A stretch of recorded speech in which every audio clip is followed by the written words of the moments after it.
Yes, summer is here, and I want to talk about the 4 seasons of fat loss. So raise your hand if you've always been trying to lose weight all your life. Keep your hand raised if you've lost weight before, but it's crept back on you, right? Now look around you. See who else has their hand raised.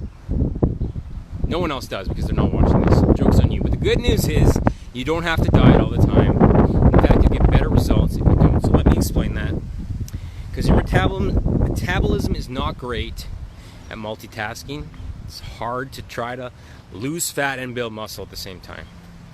It's like trying to contend for a Stanley Cup and rebuild in the same year, like the Jets are doing. So it's not optimal, in other words. So the trick here is determine which season of fat loss you're in based on your motivation levels and your goals, and go all in, okay? So the first season is what I call the sprint. So typically spring and fall. This is where you're losing as much fat as possible. Your motivation is high.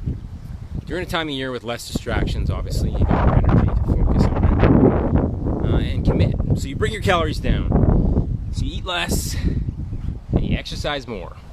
So it creates that wide calorie gap that leads to weight loss.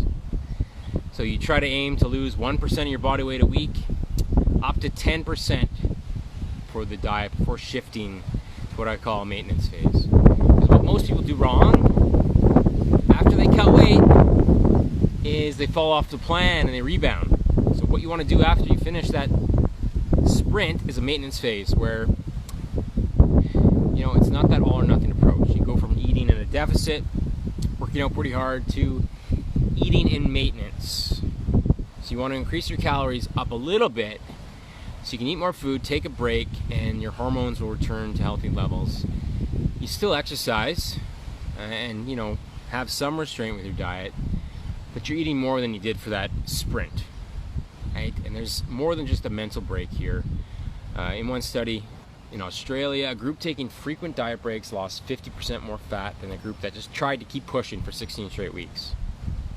Because when you eat in a calorie deficit, thyroid hormone drops, you expend fewer calories, you get more hunger. And extended periods of diet increase your stress hormones. So, your body's doing its job trying to stop you from starving to death, but even though it's hardwired into us, it doesn't really help us in this modern world for dieting. So you need to accept a maintenance phase once in a while where you gain a little bit of weight, mostly water and stored carbs, not much fat. And as long as the weight doesn't trend dramatically each week, you're doing things right. So how long do you maintain this? Well, at least a few weeks after a diet. If you're not happy with where you are with your weight, then certainly you can push again after a few weeks. Depends on your life circumstances, right? If you've lost enough fat, you're happy with where you are, just be cool with maintaining for a while. This is not a race, right? This is for life. But at the same time, if you're a ways from your goal, get back into a diet as soon as you feel ready. All right, that's it. We'll go into the other seasons in a future video, but I'm at my 3-minute mark here. So if you need help explaining maintenance versus a diet phase, send me a direct message today.